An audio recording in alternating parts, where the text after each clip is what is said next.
Vous êtes aujourd'hui médecin.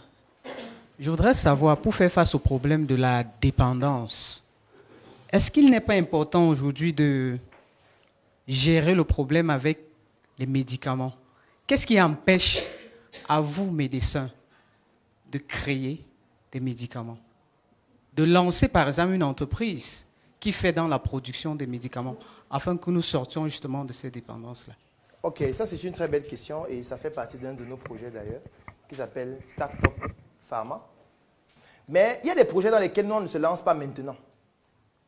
Pas parce qu'on ne sait pas le faire, mais parce qu'on n'a pas encore une communauté suffisamment puissante pour affronter les communautés qui commandent et qui dirigent ces domaines-là. C'est tout.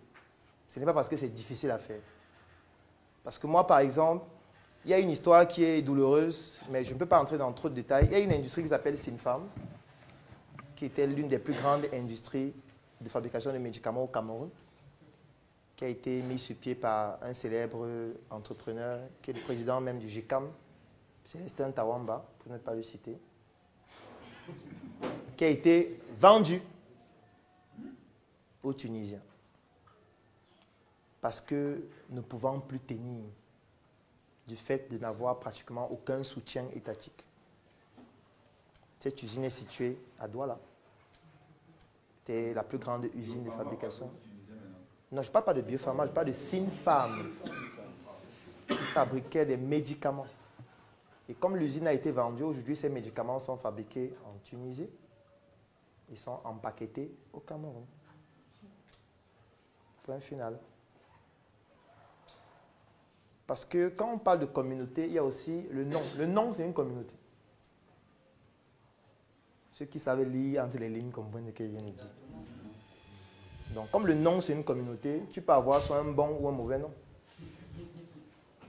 En fonction du contexte. Mal né. Moi, je fais les frais pendant tout mon parcours. Tout le monde fait les frais. Directement ou indirectement. Albert, c'est un nom typiquement babélégué. Et quand je dis que je suis d'électorat, c'est quelle histoire ça? Mes propres frères me discriminaient quand on voulait faire les cours de vacances qu'on faisait avant, les étudiants partent au village. Nous, on connaît. C'est comme j'ai un ami, pour aller dans ton même sens, il est journaliste. Il s'appelle Tuile. Et les gens croyaient que son nom c'est Tuile. Donc on croyait qu'il est Bafan. Il dit que mon nom est Tuile. Je suis de l'Est Cameroun, mes amis. Je ne suis pas Bamilé, je ne suis pas Bafan. Arrêtez de m'appeler Tuile. Donc c'est pour dire que oui, il y a les bons et les mauvais noms. Et en fonction du nom que tu as, ça peut mal finir dans certains types de projets. Même dans la vie quotidienne, à l'est, on trouvait la maison. Mon proviseur m'amène chercher une chambre à vie. On dit les boules. On voit une maman là-bas qui avait quand même une sorte de petite. Elle habitait la mère avec les dépendances. Et elle demande au proviseur. Elle croit comment elle comprend pas. Anemongo dit. Et que non, Anemongo me refuse. Et puis elle répond maintenant en français. Elle dit que non. Amène-le, il y a ses frères de l'autre côté là-bas. Maintenant les quartiers s'appellent la femme. Les quartiers de. On dit qu'on part, on t'amène dans les quartiers. Moi, non, en fait, ne pas en parler, c'est faire preuve de beaucoup d'hypocrisie. Et là, on est dans la thématique de la communauté. Et j'ai parlé de ça tout à l'heure. Les communautés peuvent aussi être ethniques. Donc, on ne peut pas négliger ça. La communauté ethnique dans laquelle tu es peut être un avantage ou un inconvénient par rapport à certains projets. Pour ceux qui ont lu Un médecin atypique, il y a un de mes projets où j'ai été obligé de quitter de la tête à cause du nom. Oui, j'explique ça dans le livre. Là, je vous oblige à aller lire. Je n'ai pas envie de donner les noms ici. Donc, il y a des... On vit ça tous les jours, mon frère. Tous les jours. Moi, je me rappelle un jour, on avait loué une salle, mais si je donne le nom de la salle, on va identifier qui c'est, mais je ne vais pas donner le nom. On avait loué une salle à Yaoundé. Une salle étatique. Une salle d'un ministère. Ce n'est pas une salle privée. Nous, on voulait louer la salle pour faire une conférence Startup Academy. Et pour louer la salle, donc, étant donné qu'elle coûte moins cher, puisque c'est une salle étatique, elle coûte 50 000, c'est une salle qui fait 200 places. Et on nous demande de faire la demande. On fait dans la demande, on écrit, voilà, on veut machin, machin, machin. On va donc là-bas, le jour là au ministère en question. J'étais avec mes collaborateurs. Et puis on nous demande de nous présenter, on sort nos cartes. Et le monsieur nous dit clairement, pourquoi il y a beaucoup de Bamileke dans votre truc là comme ça? Oui, il nous a dit ça, cache direct. Et nous, on lui a demandé, est-ce que nous sommes Gabonais? Mauvaise réponse. Donc c'est juste un truc comme ça. Donc c'est pour ça que certains parents parfois donnent des noms d'autres régions à leurs enfants. J'ai certains amis qui font ça. Mais les noms ne veulent rien qu'au Cameroun. Nous, on a grandi dans une localité. Non, ça veut dire, ça veut dire. J'explique. Dans ma famille, Oui. il y a les Moussa. Va prendre le micro, s'il te plaît. Voilà. Dans ma famille, il y a les Moussa. Mon fils s'appelle Tang.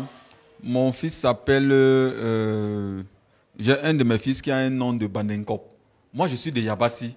Parce qu'ils ont des grands-mères qui viennent de ces différentes localités-là. En tout cas, ça n'a pas cet impact pour moi. Pour toi, oui. Oui, parce que là où nous on a grandi, à Yabassi, Oui. c'est une localité où les gens venaient de partout. Qui sont des agriculteurs, des commerçants qui venaient de partout. Et on est tous nés là et on a grandi là, malgré le fait qu'ils soient venus du nord, ils soient installés là, parce que les Salissou par exemple, c'est des gars qui sont de communautés musulmanes. Mais on est Yabassi, on parle tout le Bassa. Tous. Moi, j'ai le nom Kepmeni parce que mon nom vient de la région de l'Ouest. Mais je suis né là, j'ai grandi là.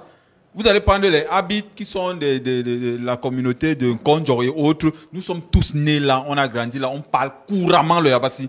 C'est la communauté que nous connaissons.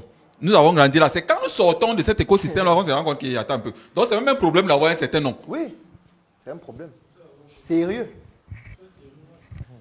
C'est un problème sérieux. Donc, lorsqu'on parle de communauté, on ne peut ne pas faire référence au nom. Oui, micro devant, s'il vous plaît. Oh, je voulais poser une question parce que vous avez parlé de la communauté, qu'il y a de ces projets que on ne met pas sur pied parce que la communauté est peut-être inférieure. J'aimerais savoir qu'est-ce qu'il faut donc faire pour faire grandir dans cette communauté. Il faut qu'il y ait plus de membres, c'est tout. Et ça, vous avez la sensibilisation ou bien comment? Je ne comprends pas. Il faut juste plus de membres, qu'importe l'outil et les moyens utilisés. Donc, ce n'est pas suffisant plus de membres. Il faut qu'il y ait plus de membres qui ont une certaine influence. Non, j'explique. Il faut juste plus de membres. Parce que plus il y a de membres et plus il y en aura ceux qui ont une certaine influence. C'est tout. Donc, parce que dire que plus de membres qui ont plus d'influence, machin, c'est comme s'il faut chercher ceux qui ont l'influence pour qu'ils deviennent membres. Et c'est plus complexe. Il faut juste plus de membres, point final. Parce que dans le ratio plus important, on aura une proportion plus grande de ceux qui sont influents. C'est tout. Oui, madame. Et c'est parce qu'il faut se mettre ensemble pour réaliser quelque chose de grand et que tout le monde n'a pas forcément l'aptitude pour le faire, que nous avons décidé de créer un groupe qui s'appelle le CNBG, le Claudel Numbissier Business Group. C'est un groupe qui comporte près de 1000 Africains répandus partout à travers le monde aujourd'hui, dans lequel nous partageons notre savoir-faire. Nous faisons un retour d'expérience sur nos activités au quotidien. Nous permettons aux autres Africains de ne pas commettre les mêmes erreurs que nous. Nous partageons nos opportunités. Nous permettons aux autres membres de gagner des marchés ou alors nous offrons la possibilité de pouvoir mettre à la disposition des autres membres nos compétences pour leur permettre de pouvoir résoudre les difficultés dans leurs projets. Nous publions des chroniques au quotidien qui permettent à chacun des membres de pouvoir se mettre à jour, de se documenter, de s'actualiser et de pouvoir comprendre quelles sont les nouvelles opportunités à saisir. Mais surtout, nous mettons sur pied des projets que nous développons ensemble. Parmi ces projets, nous avons la tontine structurelle africaine que nous avons démarrée. Nous avons le projet Njuka, qui est une industrie agroalimentaire. Nous avons le projet Smart City, où nous sommes en train de construire des logements qui vont être mis en vente pour permettre à des personnes d'avoir des logements de qualité. Et il y a d'autres projets qui viendront au fur et à mesure de ce type-là. Vous aussi, si vous ne savez pas comment faire, vous pouvez nous rejoindre pour vous inspirer de ce que nous faisons. Mais surtout, vous pouvez le faire vous-même, entre vous enseignants, entre vous médecins, entre vous ingénieurs. C'est tout à fait possible.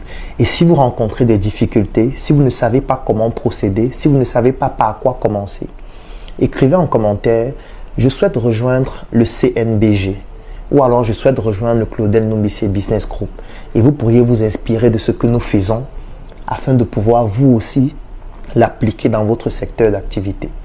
Et étant donné que nous sommes sérieux, et nous avons besoin des personnes sérieuses pour réaliser des choses sérieuses, nous avons décidé de faire en sorte que ce ne soit pas un groupe qui soit ouvert à tout le monde. Parce que quand quelque chose est ouvert à tout le monde, ça devient quelque chose de quelconque et du coup, ce n'est plus intéressant. Donc l'accès à ce groupe coûte 120 000 francs pour 12 mois pour toutes les personnes qui résident au Cameroun. Et si vous êtes à l'extérieur du Cameroun, ça vous revient à 200 € tous les 12 mois. Si c'est une opportunité qui vous intéresse, si vous souhaitez enfin prendre le pouvoir sur votre propre vie, afin de ne plus laisser votre vie sombrer dans les mains des autres ou alors dans la providence, rejoignez le Claudel Nombissé Business Group en écrivant tout simplement en commentaire « Je souhaite rejoindre le Claudel Nombissé Business Group » afin qu'ensemble, nous puissions bâtir des projets d'une envergure beaucoup plus importante. Donc, écrivez en commentaire « Je souhaite rejoindre le CNBG » ou alors contactez-nous inbox et nous allons entrer en contact avec vous pour vous permettre de pouvoir enfin prendre le pouvoir sur votre propre vie et développer des solutions qui vont vous être utiles à vous en premier. Mais sachez que pour le faire, il faut qu'on soit ensemble. Écrivez-nous en inbox, écrivez en commentaire pour nous rejoindre. Et surtout, portez-vous bien.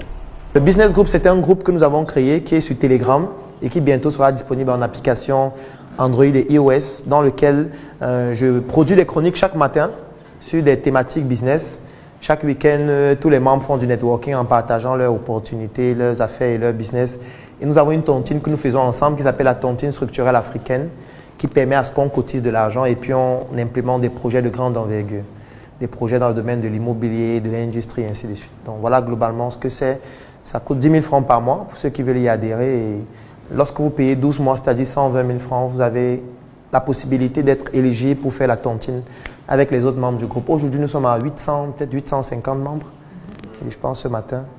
Donc voilà, globalement, c'est ça. Okay. J'ai vendu mon lit, mon frère. J'ai arrêté de dormir, ma soeur. Et depuis ce jour, je me pose des questions.